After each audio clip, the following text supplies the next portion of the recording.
Your Sundays feel way more horrible than any other day of the week. And while everybody talks about Sunday scaries and that makes it feel normal, it is really not. Because if you're dreading every Sunday, something is off. And the first thing that you need to do is acknowledge that. And the second thing is listen to the rest of this podcast because I'm going to explain to you how to decode them and what you can do on the outside and on the inside to make sure that this madness finally stops. Hi, my name is Fela Rosa and welcome to the Corporate Warriors podcast. I'm so glad that you're here and that you're taking this on because we cannot normalize stuff that makes our lives miserable. Now, let me guide you through how that actually works out in your life right now. I can tell it from my own experiences, and literally every single one of my clients has experienced this before they started the coaching process. So how does it go? Your Fridays are the day when you turn off your PC, your laptop, and you go home, you feel a lightness. And that's a great feeling, don't get me wrong, but it is an overly positive feeling because your body, mind, and soul already knows what's about to come. And what's about to come is a Friday evening where you try to forget of what has happened in the last week. A Saturday that kind of feels good because you might have one or two things lined up if you're not yet in a burnout spiral. And then the Sunday. The Sunday is already kind of feeling bad. Worst case scenario, your Saturday evening already feels off because you know Sunday is around the corner. And Sunday is twofold because you know this is the second half only of your weekend, so you should actually enjoy it. But at the same time, you know that you don't. And you know that those intrusive thoughts will come up. And how do they look like? They look like you knowing you shouldn't check your messages or emails, but at the same time, you want to check them because it gives you the feeling that you would get a head start on the week. And this is where this bad situation already starts. You're wondering, should I do it or not? And already that is eating up your Sunday. So you think if you check out your emails, you might get a head start because you already know what's going on, because it's not the Sunday that you're afraid of. It's the Monday that you're afraid of, right? So you try to prepare mentally for Monday because your anxiety levels already go up. Sunday morning, Sunday midday, Sunday afternoon, whatever it is for you. So what it really is, it's your nervous system already bracing the conflict. Your nervous system already trying to predict the future, which probably it already does really well because you've seen it over and over and over again. Like hand to your heart, how many months or years have you been suffering under this toxic boss in this toxic workplace? Of course, your whole system is only going to see that and trying to focus on that. And of course, you cannot use your Sunday to rest. Now, a side note, if you're already in burnout, a weekend is not enough to reset. You need other tools. But the Sunday scaries are just a huge warning sign. Do not normalize it. Now let's get in what you can do about it. If you've been around for a little bit in my channel and on my social media, you know that I love to split it up into two sections. There's the outer side and there's the inner side. Outer work, inner work. We always split it up into two. Because for anything that we do, there's a strategy and things that we need to understand and do. And then there's inside work, healing that needs to happen for all of that to truly land, especially if we have a nervous system that is out of control. So let's start with the outer work section. We have a few points to walk through here that you can walk through mentally, or you can even take a pen and paper and write those things down for yourself. First, let's start by naming it instead of just numbing it out. We need you to be really clear on what you're actually dreading. For some people in a worst case scenario, it's not just a toxic boss, but it's the whole toxic workplace, okay? And while that is the worst case situation, I still want you to write it down because by writing it down, you'll be able to make a distinction because what is kind of okay, what you actually like, and what you totally hate and fear and are afraid of. So because not all of us in the same situations, ask yourself, what is it that I'm dreading really right now? Is it your boss? It is the colleagues or a certain colleague that does not want well for you? Is it your workload? But overall, people seem to be okay. It's just way too much to handle. What is it specifically for you that you're dreading? Are you afraid of being set up? By whom? Why? So instead of saying, oh, I'm just dreading work, let's say and make it really clear, I'm dreading the one-on-one. I'm dreading the project presentation. Then we need to make sure that we separate what is real from what is perceived, especially if our nervous system is completely aroused. We tend to over analyze and to overly put emphasis on things that are not as big.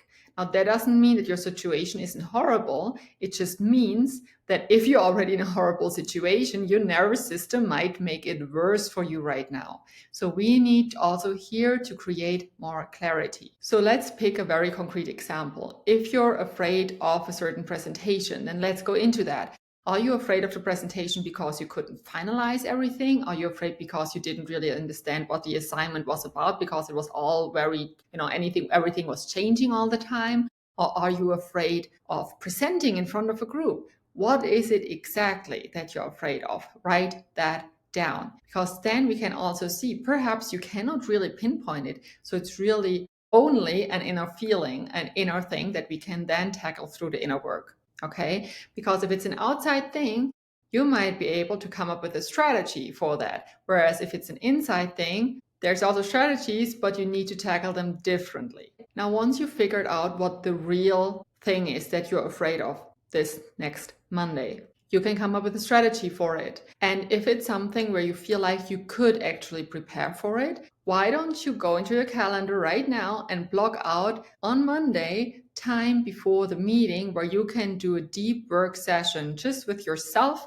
to figure these things out. Now, I am not a fan of working on the weekends, and we always try to not do it. But for every rule, there's an exception. If it would help you to calm your nerves for the rest of the Sunday, instead of spiraling for 10 hours on Sunday while you're awake, I'd rather have you sit down for 30 minutes with ChatGPT, give it all your thoughts, have it order them, create a game plan with ChatGPT for yourself for Monday, so that then you know you will be able to achieve it before the actual meeting or event that you're afraid of occurs. Right? So this is about basically brain dumping all the stuff, having AI help you come up with a plan, and then feeling more secure and more settled because you know that you'll be able to make it. Especially if our nervous system is aroused, this can be helpful. But make sure that you block yourself only 30 minutes, set a timer on your phone, and then you just go into it. The whole game is here to make you feel more secure and safe. And whenever for the rest of the Sunday the thought comes up, you remember and you remind yourself of the fact that you've already done the work and that you're easily going to accomplish it on Monday, so you can actually relax for the rest of the Sunday and do something that you actually enjoy. And then as a last step, I want you to take a step back from your general career situation. Ask yourself, is what I am doing right now even aligned with what I want? If I could choose freely my career next year, let's say 1 year from now, you dive into your future, your ideal future, would you still be at the company? Would you still do a similar job? And then be honest with yourself. If it's a no, that's totally fine. But then the main problem is not your toxic boss or your toxic workplace anymore. Your problem is that you're staying stuck there trying to prove to somebody that doesn't want to see it, while actually doing something that you don't even want to do in the long term. Of course, your nervous system is going to hate that. So if you are honest with yourself right now, that gives you an easy way into starting planning your exit. Or if you want to phrase it differently, just planning your next career move, right? You don't necessarily have to run from something and exit something in order for you to just move on into something that is more pleasurable. I think we are all now on the same page if we say careers are not meant to be 20 years plus, same company, same career line. Especially with AI coming in, we're going to have a lot of disruption in the next few years. So it is okay, and probably at some point even requested of us, to have more faster movement in our careers, because it will show that you're adaptable, and it will show that you are a quick learner and that you have multiple skills that you bring to the table, right? So don't be afraid to make a move, even if you say, I've just been there X years, X months. If it helps you stay sane, and if you feel in your heart that this is the right thing for you to do, you need to come up with a plan and execute it so that you stay true to yourself and that your career can actually be a reflection of you and the professional development that you want to go through. Okay, so now you named the actual problem, you came up with a strategy for it, and then last but not least, you came up also with a longer term plan so that your whole system consciously understands that this is being taken care of. Now, this is not all of the story, because there's also an inner part to it. Sometimes we do all the work on the outside and it still feels off. We still feel horrible. We do not feel good. This is because a huge part for your career and your development in general is the inner work. So we're gonna dive into that right now. First, it's a little bit perhaps of a mix of inner and outer work. It's taking care of your nervous system, right? Like we need to acknowledge that there's a huge inner part to that. Our thoughts create the fears within us, right? So there's an inner part and there's also an outer part, because the great thing about the nervous system is that it reacts to our body just as much as our body reacts to our brain. So it's communicating both ways, which is why, those general tips like standing tall, taking deep breaths, not closing your teeth with a lot of strength, but having them slightly open is really important, because all these things signal to your brain that you are safe. Okay, so you can consciously make sure that during the weekend, but also during the work week, you start to take on those positive habits. Keep your head up, have your, like imagine that there's like a little rope that is pulling you up, just like a